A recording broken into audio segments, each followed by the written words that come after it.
The Waking Sands. Yeah. Yes. And then they went up your security. Don't go back to the sands. Yeah. With Dontrell, they went, they hated that. They're gonna despise this. And then did it anyway. Like, come on, dude. Come on.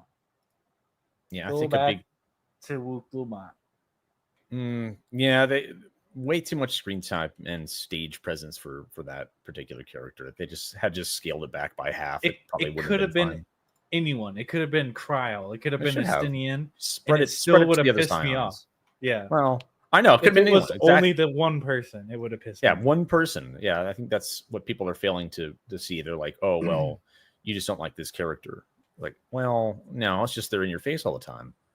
Yeah. And then the other thing I see people say, it's like, well, it's a new story. It's world building. You just have to like deal with it and it'll get better. I'm like, how does this work in like the real world when you write a book or produce a movie? It's like, hey guys, here's a new story or a new chapter.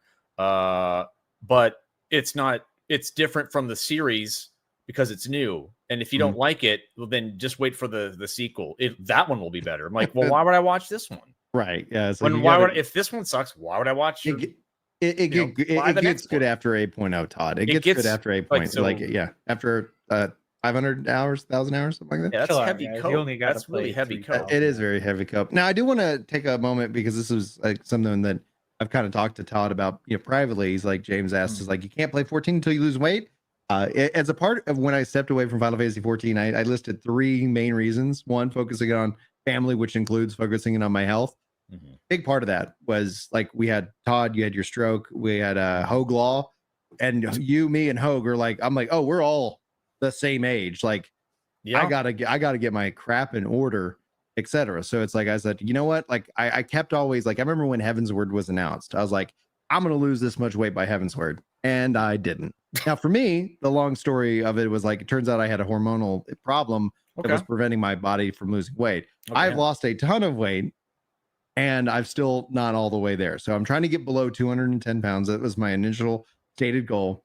I have just actually gained a little weight, but that was expected because we've been going through this home renovation and having to eat out. And it is, we went through that. I weighed in. I was like, oh, I gained a little weight, but now I'm, refocused. The good news is I just had a lot of tests run as a part of my yearly, and my A1C is down another 0.1. So it's like, even despite having gained a little weight, my A1C, which was something where I was pre-diabetic, I'm now outside of that range now. Excellent. Is following. So that was the big thing that I stated. Obviously, being busy with the family family is my number one thing.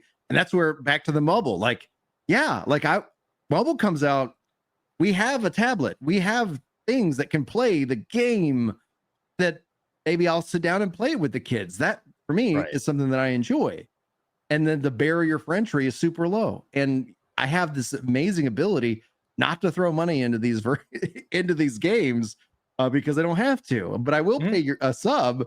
And that's where it's like, I think, monetization is real tricky. But that's the TLDR for anybody who hadn't paid attention. That video got a lot of traction, got a lot of reaction to, got a lot of hate because of the video itself. People called into question my motives, and I was like, I remember a year later, I was like, I went and watched one of the videos that the guy ended up unlisting, but he had it up, and I gotta react to it, which is wild because it was like, oh yeah, here a year, like I'm down 50 pounds, I've done, here's the things that I've done, and it's like because his whole critique was like, just be honest, just say it's about the money.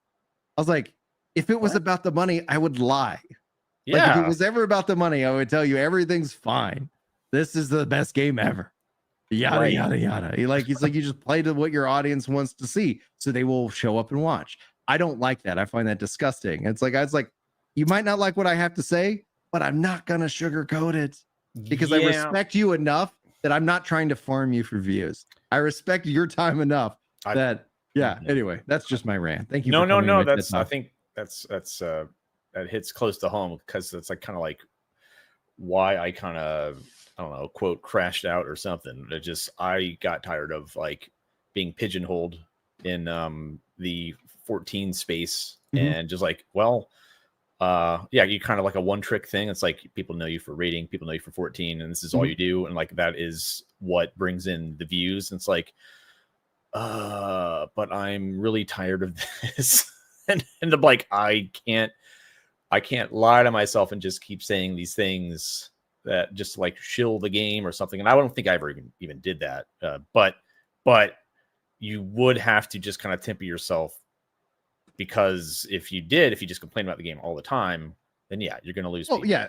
Well, and the thing is that, that's where it's like, I wish YouTube had like a channel level kind of thing, because here in chat right now, like you have activity, you have rankings, like they're moving in that kind of direction. It's something that Mixer did. It's just like when you come in and you're like, oh, you always make videos like this. And it's like, no, I specifically limit myself to one rant a quarter, because I don't need to, I don't like repeating myself, and I don't like doing it because like it's good engagement.